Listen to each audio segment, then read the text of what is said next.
किसी ने डिफरेंशिएट कर भी दिया था कि सर एरो बना है और उसमें एरो नहीं वगैरह वगैरह, और ये एट्रीब्यूट्स थे ईआर डायग्राम के अलग अलग। चलिए ठीक है, अब शुरुआत करते हैं प्रॉपर ढंग से, बारी बारी से।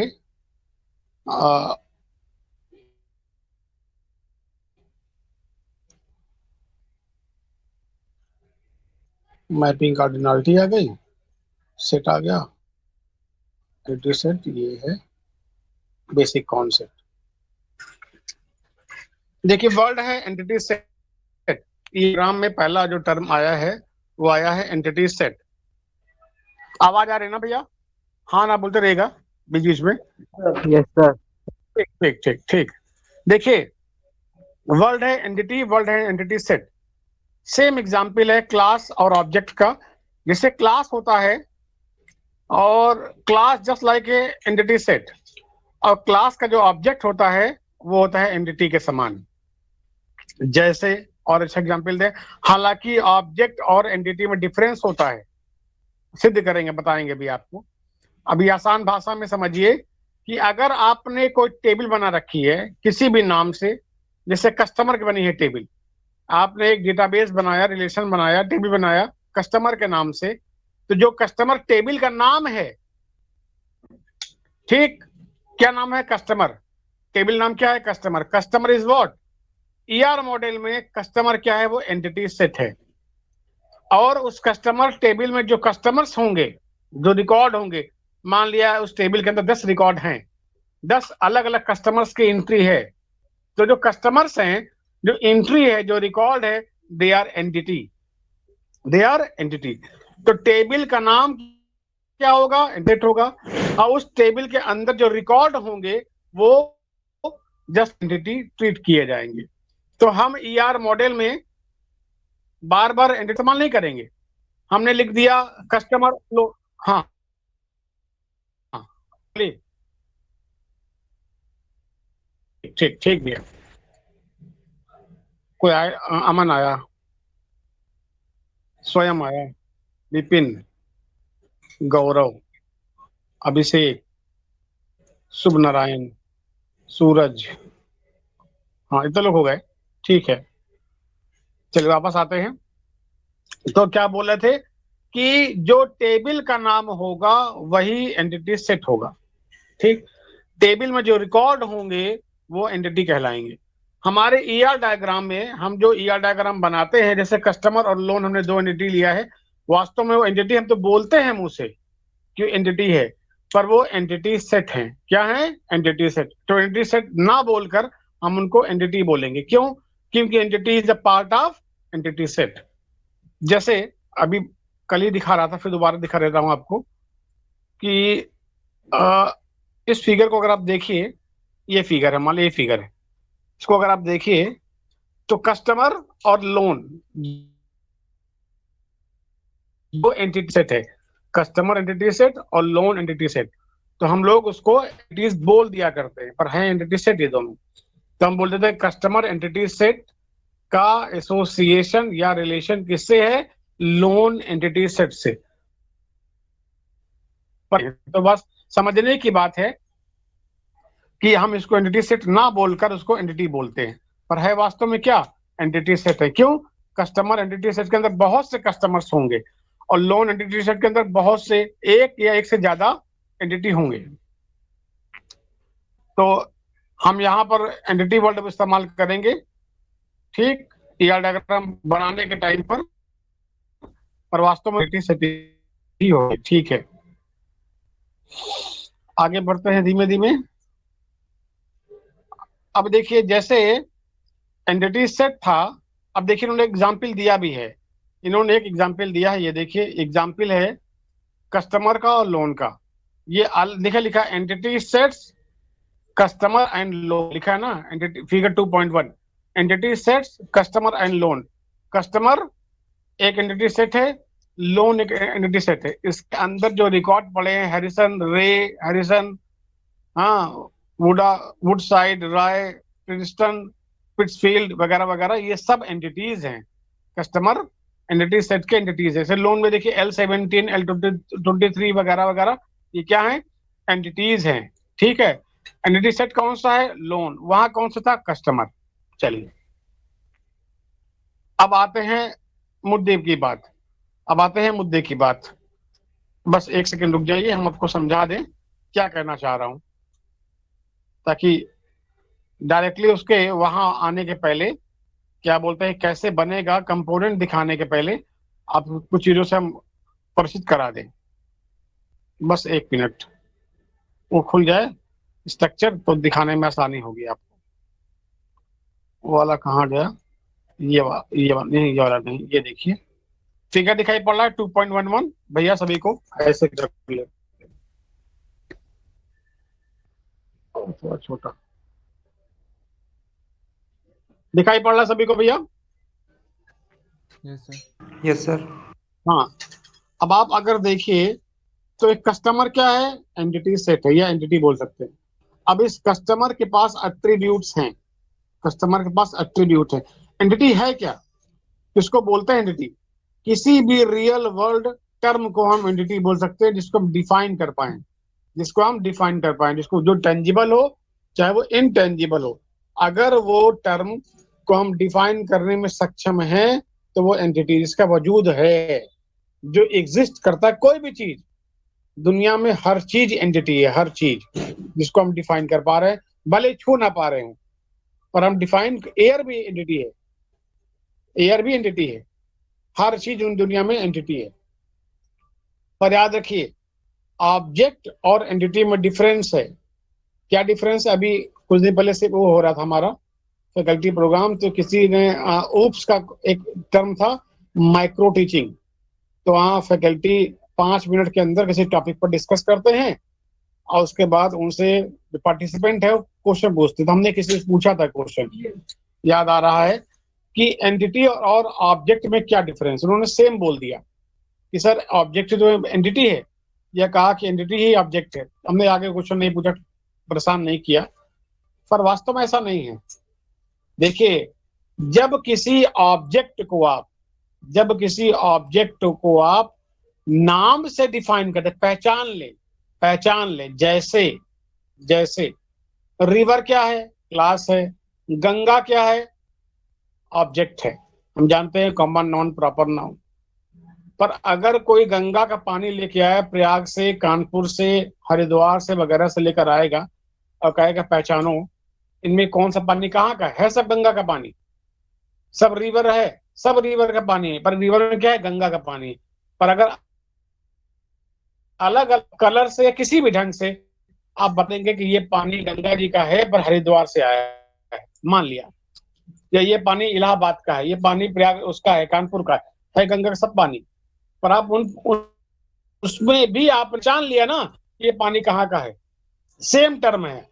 अगर मल्टीपल ऑब्जेक्ट्स हैं, मल्टीपल ऑब्जेक्ट्स में किसी ने पहचान लिया कि ये पर्टिकुलर ऑब्जेक्ट है, इसको मैं बोल रहा हूँ, तो वो एंटिटी होगा। जैसे बहुत से नाम है, मान लिया स्टूडेंट क्लास है, स्टूडेंट क्लास के अंदर स्टूडेंट 1 2 3 5 6 ऐसे ढेर सारे स्टूडेंट के रिकॉर्ड पड़े हैं। आपने कहा हमें निखिल का रिकॉर्ड ला के दो, तो निखिल क्या है? ऑब्जेक्ट है। कोई क्लास है क्या? स्टूडेंट, उसका ऑब्जेक्ट क्या है? निखिल है, सागर है, इजहार है, वगैरह वगैरह, बहुत से नाम है क्लास के अंदर। तो ये सब क्या है? ऑब्जेक्ट है। पर हमने किसी को प्रोनाउंस कर दिया ना, इसको बुलाओ, इसको बुलाओ, तो हम जिसको कॉल कर रहे हैं बाय नेम, बाय, हम उसको डिफाइन कर ले रहे हैं, तो वो एंटिटी होगा। तो ऑब्जेक्ट्स में जब आप किसी को पर्टिकुलरली रिकॉग्नाइज कर लें, वो एंटिटी होगा। बस है सेम, ऑब्जेक्ट भी एंटिटी भी वही है, पर इतना मिनिमल सा डिफरेंस क्या है कि उन ऑब्जेक्ट्स में हम किसी भी ऑब्जेक्ट को अगर हम रिकॉग्नाइज कर लें तो वो एंटिटी होगा। अब चलिए, क्योंकि क्वेश्चन था ऊपर हमने डिस्कस किया, इसलिए अब देखिए ये बताना चाह रहा हूं कि अगर कोई एंटिटी है तो एंटिटी के अपने एट्रीब्यूट्स भी होंगे। ह्यूमन बीइंग, अगर ह्यूमन बीइंग है तो एट्रीब्यूट्स क्या होंगे? 2 आंखें, हाथ, पैर, बॉडी वगैरह वगैरह। तो जैसे किसी टेबल के अंदर जो रिकॉर्ड, जो कॉलम होते हैं, जो फील्ड होती है, ठीक, वैसे ही एंटिटी के अंदर जो एट्रीब्यूट्स हैं वो जस्ट लाइक के किसी टेबल के कॉलम माने जाएंगे। अब देखिए अलग अलग सिंबल है, सिंबल अलग कैसे है? कस्टमर एंटिटी सेट है या एंटिटी कह सकते हैं, ठीक, जो बना है रेक्टेंगल के अंदर। और देखिए इससे बहुत से सिंबल्स अटैच्ड हैं। वो सिंबल क्या है? एलिप्स हैं, ELIPS इलिप्स हैं। ओवल बोल सकते हैं, पूरा सर्किल नहीं है, ओवल शेप है, ये अंडाकार है, ये एलिप्स का शेप है। अब इन इलिप्स में देखिए अलग अलग भी आपको अलग दिखाई पड़ेंगे।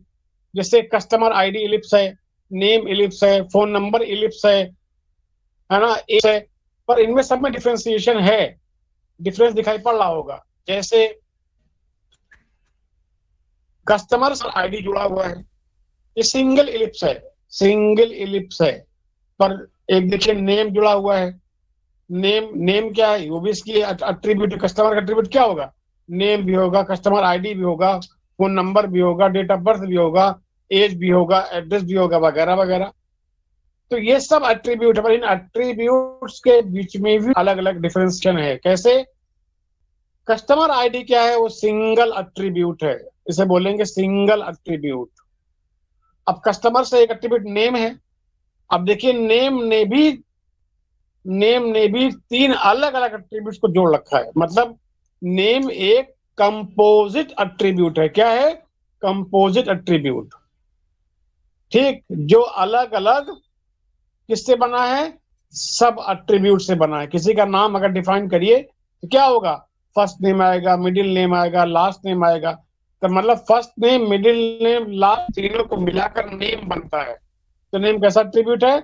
कंपोजिट एट्रीब्यूट है। अब आगे देखिए एक लिस्ट, एड्रेस कैसे बनता है? सिटी से, स्टेट से, जिप से, स्ट्रीट से। ये कैसा? कंपोजिट एट्रीब्यूट है। और इस पे देखिए और भी चीजें हैं। एड्रेस पे स्ट्रीट लिखा है, स्ट्रीट पे भी तीन number, street name, apartment number. तो एड्रेस कैसा एट्रीब्यूट है? कंपोजिट एट्रीब्यूट है। आगे है phone number, phone number double line में दिखाई पड़ रहा है, कैसा एट्रीब्यूट है? मल्टी वैल्यूड एट्रीब्यूट है, मल्टी वैल्यूड, जो मल्टीपल वैल्यू करता है। एज है, एज डॉटेड लाइन में दिखाया है, इसे क्या बोलते हैं? Derive attribute, derived attribute. कहने का मतलब क्या? डिराइव मतलब क्या होता है? जो किसी से डिराइव हुआ हो। एज डिराइव होता है, एज डिराइव होता है आपके डेट ऑफ बर्थ से और करंट डेट से, ठीक, प्लस माइनस करते हैं तो आप एज निकाल लेते हैं। तो इसका मतलब क्या हुआ कि जब ER डायग्राम बनाएंगे तो आप इन एट्रीब्यूट्स को भी जगह देंगे जो अलग अलग टाइप के हैं, अलग अलग टाइप के हैं। ठीक, अब हम आते हैं टाइप पर। अभी बस बताया था आपको कि इस फिगर के माध्यम से ऐसे ऐसे बनता है वो। अब थोड़ा सा एट्रीब्यूट्स पे आ जाएं, कितने टाइप के होते हैं, तो फिर आगे बढ़ा जाए। बस एक सेकंड रुक जाइए, वहां पहुंच जाए जल्दी से। बस एक सेकंड, एंटिटी सेट की इसको कहीं कहीं अलग से लिखा था, नहीं कि आ गए हम। अब यहाँ देखिए, पहला लिखा है, दिखाई पड़ा ना भैया? फिगर 2.1 के नीचे कंपोजिट एट्रीब्यूट लिखा हुआ है ना? Hello, yes sir. ठीक है। अब अगर एट्रीब्यूट्स हैं तो किस टाइप के होंगे?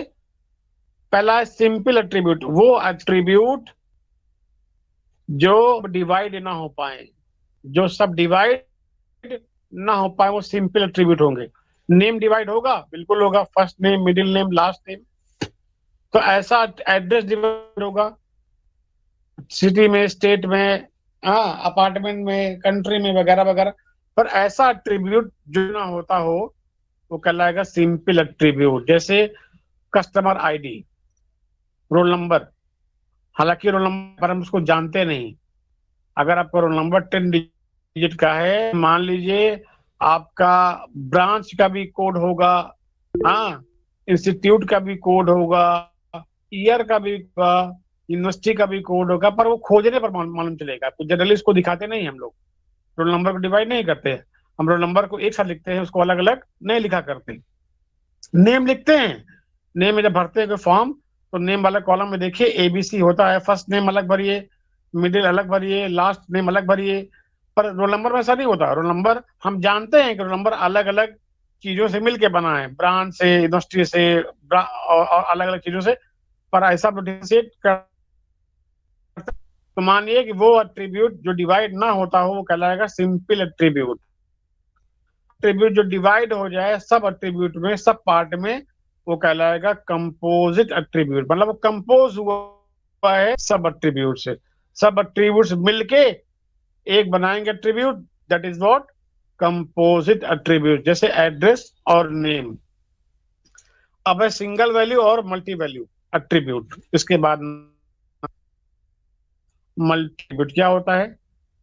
जो एट्रीब्यूट सिंगल वैल्यू स्टोर करता हो वो सिंगल वैल्यू एट्रीब्यूट कहलाता है। जैसे किसी के पास एक से ज्यादा रोल नंबर होंगे?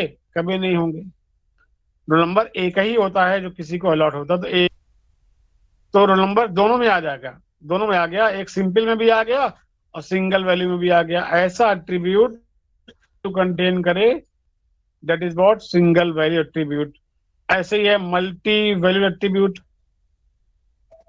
ऐसा जो एक से ज्यादा वैल्यूज को कंटेन करे वो कहलाएगा मल्टी वैल्यूड एट्रीब्यूट। जैसे और फोन नंबर और हॉबी। फोन नंबर क्या है? फोन नंबर में आपके पास आइडिया का भी होगा, एयरटेल का भी होगा, वोडा का भी होगा, तमाम फोन नंबर रखे होंगे आप। तो दिखाते कैसे हैं मल्टी वैल्यूड को? ठीक, डबल कर देते हैं लाइन को, इलिप्स को शो कर देंगे तो वो हो जाएगा मल्टी वैल्यू एट्रीब्यूट। इसके बाद है डिराइव एट्रीब्यूट। ऐसा जो किसी अन्य एट्रीब्यूट से डिराइव किया जाए। जैसे एज। एज कहाँ से होता है डिराइव? एज होता है डिराइव डेट ऑफ बर्थ और करंट डेट से। तो ये अलग अलग तरह के एट्रीब्यूट्स हैं जिनको जानना आवश्यक है। अगर किसी एट्रीब्यूट के अंदर नीचे मतलब एट्रीब्यूट्स अंडरलाइंड है एट्रीब्यूट, क्या बोलेंगे? की एट्रीब्यूट। मतलब समझ जाइए कि वो एट्रीब्यूट की है। जैसे रोल नंबर की एट्रीब्यूट है, कस्टमर आईडी की एट्रीब्यूट है, ऐसा। तो अगर अंडरलाइन दिखाई पड़ जाए तो समझ जाएगा कि वो प्राइमरी की डिफाइन कर रहा है या की एट्रीब्यूट होगा। तो पहला क्या होगा? Simple and composite. दूसरा सिंगल एंड मल्टी वैल्यू। तीसरा डिराइव एट्रीब्यूट। ये अलग अलग एट्रीब्यूट्स के अब आगे बढ़िए। अब इसके बाद आते हैं, टॉपिक है कार्डिनलिटी या कांस्टेंट। क्या होते हैं? रूल होते हैं। लिखा है ईआर डायग्राम स्कीमा में define certain the content of a database must confirm. ऐसे कांस्टेंट जिसको डेटाबेस को यूज करना ही है। In this section we examine mapping participation constant which are two important type of constant. फिर बोल रहा हूँ कांस्टेंट्स क्या है? रूल है, रेगुलेशन है। वो रूल्स जिसको डेटाबेस को कन्फर्म है यूज करना होता है, यू मतलब उसको फॉलो करना पड़ता है। तो दो कांस्टेंट बताया इसने, एक बोला पार्टिसिपेशन और दूसरा बोला है मैपिंग कार्डिनलिटी कांस्टेंट। ठीक है। मैपिंग कार्डिनलिटी कांस्टेंट में नाम है, इसको बोलते हैं रेशियो भी। मैपिंग रेशियो बोलिए, मैपिंग कार्डिनलिटी बोलिए, एक ही बात है। अब कार्डिनलिटी चार तरह से डिफाइन होती है: one to one, one to many, many to one और many to many. One to one. अच्छा, इसको पहले समझा दिखा दे फिगर में क्या दिखाई पड़ रहा है, ए और बी। अगर आपको दिखाई पड़ेगा फिगर 2.4 टू वन, दूसरा दिखा रहा है वन टू मेनी। देखिए, एक एंटिटी सेट ए है, एक एंटिटी सेट बी है। एंटिटी सेट ए के अंदर A one A two A3 A4 small में लिखा हुआ।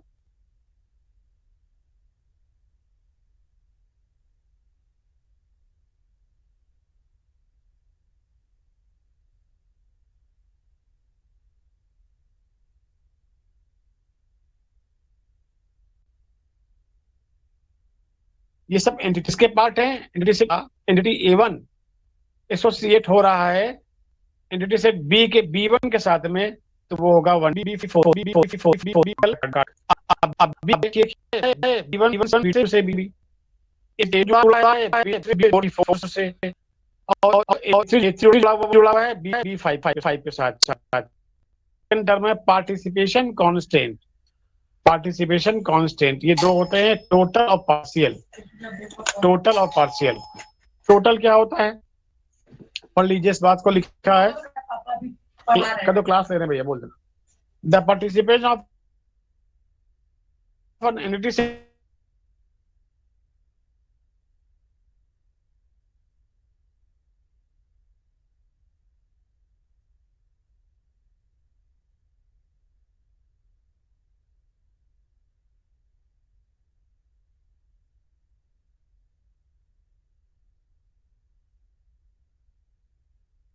entity set in relationship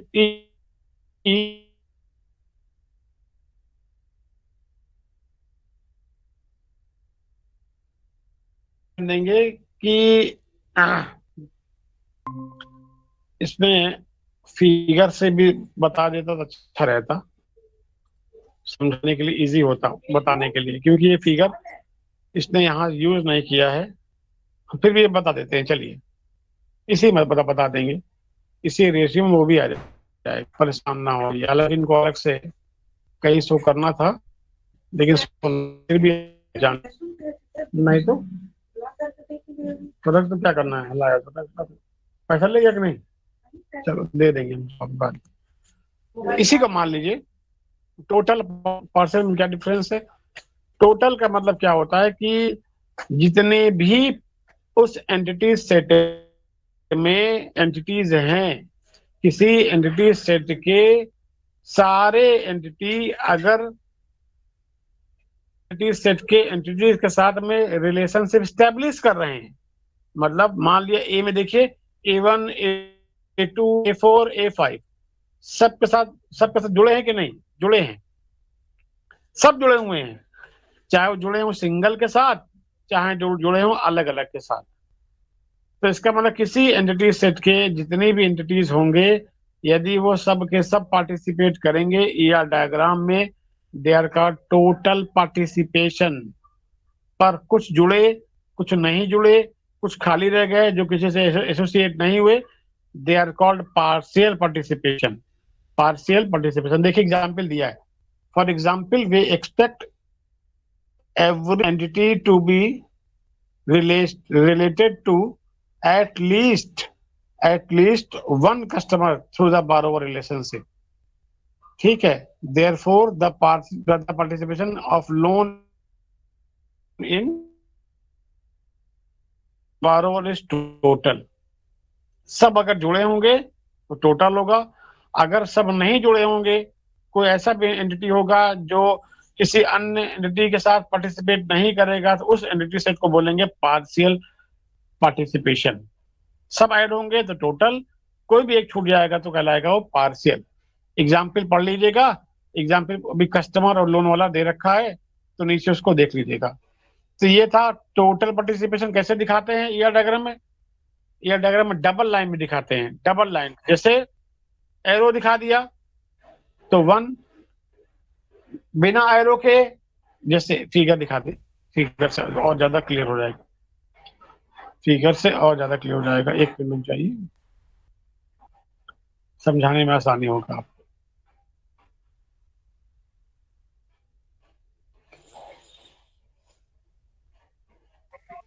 कहाँ गया भैया, इसी के बाद ये देखिए, अब देखिए तो रोल देखिए, इसी देख लीजिए, इम्प्लाई ब्रांच, दो अलग अलग एंटिटी हैं, जुड़े हैं किससे, वर्क ऑन से। वर्क ऑन है रिलेशनशिप, ये कैसा कार्डिनलिटी है, मेनी टू मेनी। क्यों मेनी टू मेनी है, कि वर्क ऑन के बीच में सिंगल लाइन है, ऐसे ही ब्रांच और वर्क ऑन के बीच सिंगल लाइन है, तो इसे बोलेंगे many to many. Many employees work on many branches, many employee work on many branches. अब देखिए ये वाला फिगर देखिए, लिखा रहा है total participation of an entity set in a relationship set. अब है कस्टमर और लोन, अब देखिए सिंगल लाइन नहीं है, डबल लाइन है, ये डबल लाइन है। एरो होगा तो बोलते वन, बिना एरो के मेनी, पर ये लाइन अगर डबल आ जाए, डबल में आ जाए, इसे बोलेंगे टोटल पार्टिसिपेशन। टोटल पार्टिसिपेशन मेरी अच्छा लोन क्या है, देखिए loan what you call autonomous नहीं है। लोन ऑटोनमस नहीं है। अगर आपके पास लोन नंबर है, मान लिया और से एग्जाम्पल देते हैं कि लोन नंबर किसको होगा अलॉट, कस्टमर को होगा अलॉट। तो मतलब क्या है, कस्टमर लोन पे डिपेंड नहीं है। कस्टमर लोन पे डिपेंड नहीं, लोन डिपेंड है कस्टमर पे। जब आप लोन नंबर बोलते हैं 101, 101 अगर बोल दिया आपने तो समझ लीजिएगा कि ये लोन नंबर 101 किसी न किसी कस्टमर को अलॉट किया है। किसी न किसी कस्टमर को अलॉट, जितने लोन नंबर होंगे वो सब के सब किसी न किसी कस्टमर को दिए जाएंगे, तभी वो लोन नंबर बनेंगे। तभी वो बनेंगे लोन नंबर।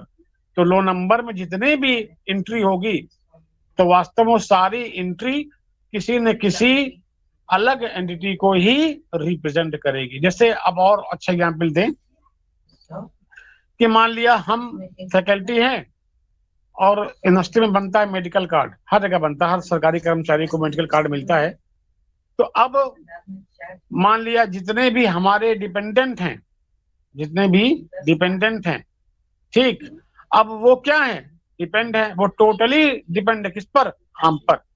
मतलब भले ही उनका उनको कोई नंबर दे दिया हो, card number 1, card number 2, card number 3, पर वो कार्ड नंबर 1, 2, 3 तब तक एग्जिस्ट नहीं करेंगे जब तक वो हमारे कार्ड नंबर के साथ एसोसिएट नहीं होंगे। हम एक इंडिविजुअल बॉडी हैं, पर हमारे जो डिपेंडेंट हैं 4, 5, 6 जितने भी होंगे, वो सब हम पे डिपेंड हैं। मतलब कि वो सब के सब हमारे साथ एसोसिएट हैं, वो एग्जिस्ट करते हैं, पर उनका एग्जिस्टेंस तभी तक है जब तक हम हैं। तो इसका मतलब क्या है कि वो सब टोटली पार्टिसिपेट कर रहे हैं किसके साथ, हमारे साथ। मान लिया दो लिस्ट बनी, एक बनी डिपेंडेंट, एक बनी एम्प्लॉय। तो एम्प्लॉय एक होगा, एक एम्प्लॉय के साथ 4 या 5 डिपेंडेंट होंगे। तो वो 4 या 5 डिपेंडेंट क्या होंगे, वो टोटली पार्टिसिपेट। अगर ईआर डायग्राम बनाएंगे डिपेंडेंट का और एम्प्लॉय का, तो जो डिपेंडेंट वाला होगा, डिपेंडेंट में जितने भी डिपेंडेंट होंगे वो सब के सब किस पे डिपेंड होंगे, हम पे डिपेंड होंगे। तो ये टोटल पार्टिसिपेशन है। अब देखिए, मान लिया फैमिली है, 10 मेंबर है, 10 मेंबर मामूली फैमिली है। अब 10 मेंबर में डिपेंडेंट कौन होता है, जो आप पे होता है आश्रित। मान लिया एक आपका ब्रदर था पहले, जब तक अनमैरिड है आप पे डिपेंड है, अगर फादर मदर नहीं है तो। पर जहां से शादी कर लिया तो वो अब डिपेंडेंट आप पे नहीं रह जाएगा, तब उसको उस लिस्ट से हटा दिया जाएगा। लिस्ट में वो रहेगा, पहले था डिपेंडेंट, फैमिली मेंबर तो है, पर वो डिपेंडेंट लिस्ट में नहीं है।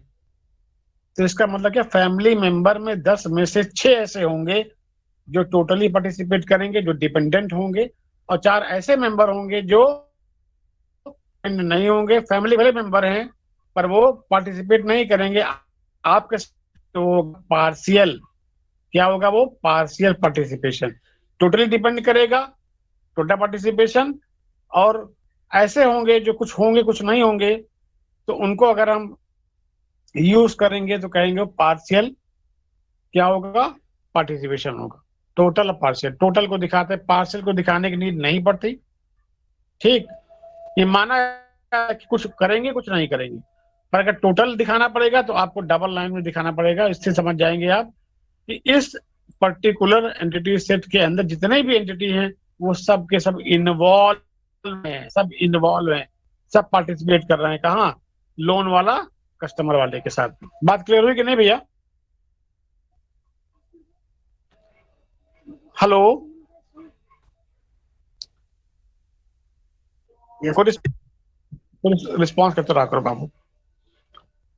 तो ये दो तरह कॉन्स्टेंट देखा आपने, एक कांस्टेंट और एक पार्टिसिपेशन कांस्टेंट।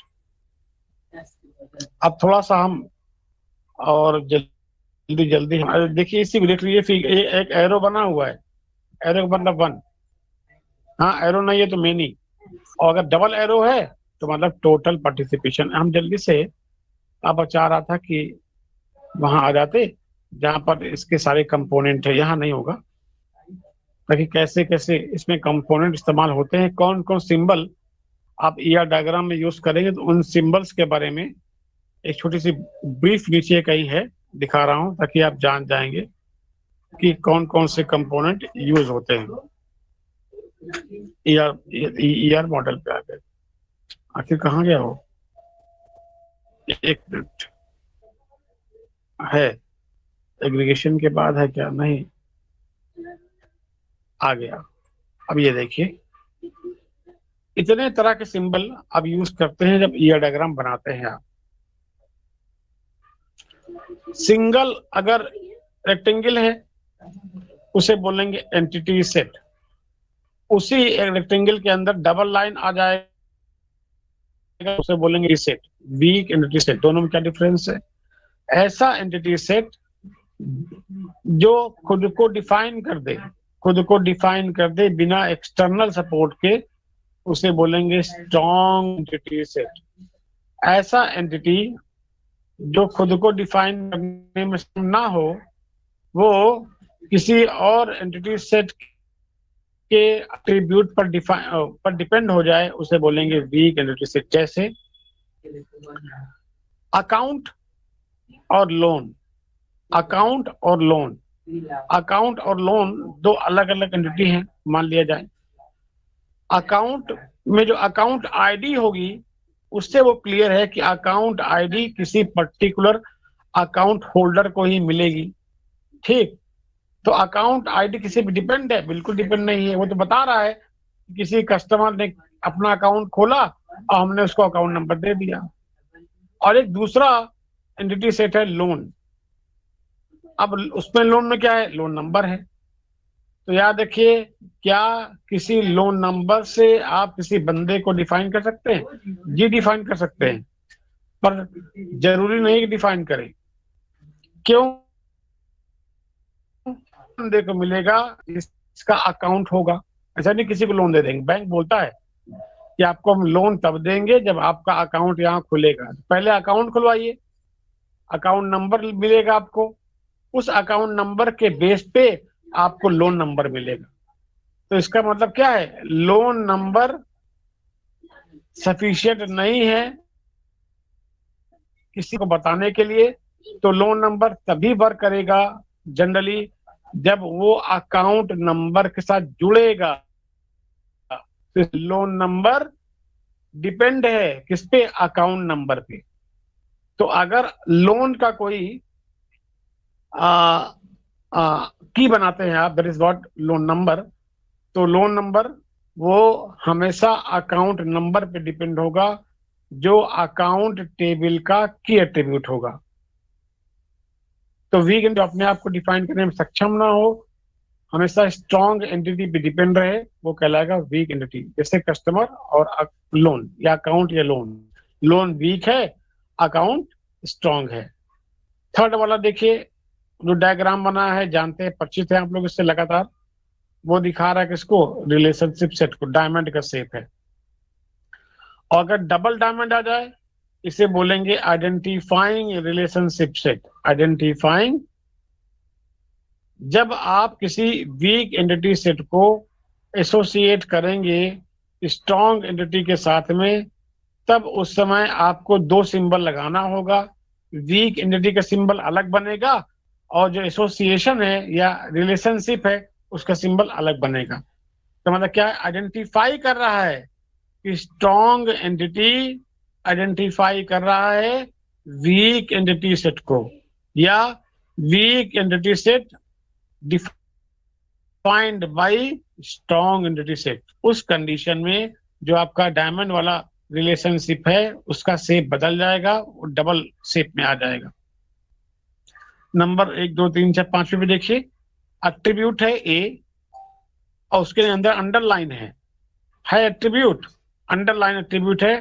तो इसका मतलब ये वाला अगर आप सिंबल दिखाई पड़े तो याद रखिएगा ये प्राइमरी की को दिखा रहा है, प्राइमरी की को दिखा रहा है।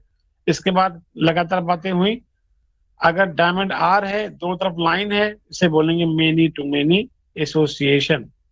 और फिर ऐसा है, इसके बाद नेक्स्ट वाला जहाँ एरो बना है, देखिए बहुत खास बात ध्यान दीजिएगा। एरो बना है, दो जगह बना है एरो। एक देखिए एरो आर से जा रहा है, आर से जा रहा है, कभी कभी एरो आर पे आता भी है, आर से जा रहा है एरो, और कभी कभी एरो आर पे आता भी है। फिलहाल ये बात समझिएगा कि एरो का मतलब है वन, एरो मतलब वन। तो यहाँ दो एरो है, तो दिखा रहा है 1-to-1 रिलेशनशिप। रोल इंडिकेटर है, कोई यूज नहीं करेंगे अब इसका। और ये जो है ये जनरलाइजेशन में जब पढ़ाएंगे ईआर डायग्राम तब बताएंगे इसको, इसको बोलते हैं टोटल जनरलाइजेशन। आगे आइए, इधर देखिए एक इलिप्स है, ये ट्रिब्यूट है, अभी देखा आपने। अगर डबल इलिप्स है उसे बोलेंगे मल्टी वैल्यू एट्रीब्यूट। अगर डैश एट्रीब्यूट है, डिराइव एट्रीब्यूट। एग्जाम्पल दे रहा हूं, जैसे multi value example phone number था और डिराइव का एज था। और अगर डबल लाइन है इसके बाद देखिएगा तो लिखा है टोटल पार्टिसिपेशन। और अगर ए में देखिए इसके बाद है डिस्क्रिमिनेटिंग एट्रीब्यूट। ठीक, देखिए डैश डैश लाइन है। एग्जाम्पल दे रहा हूं, अकाउंट टेबल का अकाउंट नंबर एट्रीब्यूट क्या है? की एट्रीब्यूट है। लोन टेबल का लोन नंबर कैसा है?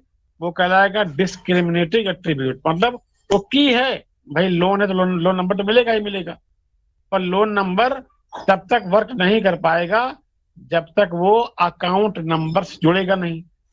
अकाउंट नंबर की एट्रीब्यूट है और लोन नंबर डिस्क्रिमिनेटिंग एट्रीब्यूट है। मतलब बता रहा है कि मैं अकेले किसी चीज को डिफाइन नहीं कर पाऊंगा जब तक कि मेरा स्ट्रॉन्ग एंटिटी का प्राइमरी की एसोसिएट नहीं होगा हमारे साथ। तो ये डिस्क्रिमिनेटिंग है। इसके बाद सिंबल क्या है? वो दिखा रहा है मेनी टू वन का। इधर सिंगल लाइन है, इधर एरो है, तो दिखा रहा है मेनी टू वन का। फिर ये कर्नल लिमिट है 1.h, जितने मर्जी आप उसको पार्शियल वगैरह वगैरह यूज कर सकते हैं। अब ये क्या है? ये सिंबल होते हैं इस्तेमाल ईआर डायग्राम में, जहां पर एग्रीगेशन, जनरलाइजेशन और स्पेशलाइजेशन इस्तेमाल करते हैं। तो इतने तरह के सिंबल आप ईआर डायग्राम में यूज करते हैं। अब देखिए अलग तरीके हैं, कई कई ऑथर ऐसे दिखाते हैं, एंटिटी को ऐसे दिखाते हैं। ई नाम है एंटिटी का, A1 A2 A3 क्या है? एंटिटीज है। अब कुछ जगह स्टार लगा दिया तो क्या होगा? Many to many. कुछ जगह बिना एरो बनाए लिख दिया आपने 1-1, तो वही सेम है। आप सिंबल एरो दिखा के करिए, चाहे बिना एरो दिखाए आप डायरेक्टली ऐसे लिख सकते हैं। स्टार लगा दिया तो मेनी, 1 लिख दिया तो 1। ठीक, ये देखिए अलग अलग सिंबल ऐसे भी आप इसको रिप्रेजेंट। लिखा है अल्टरनेटिव ईआर नोटेशन। तो ये चाहे ऊपर वाला फॉलो करिए, चाहे आप इनको फॉलो करिए। नवाते जो राइटर है वो लगभग इसी को फॉलो करता है, कोर्स ने भी कई जगह फॉलो किया है। तो ऐसे आप ईआर डायग्राम्स के सिंबल का यूज कर सकते हैं। पढ़ेंगे आप जान जाएंगे।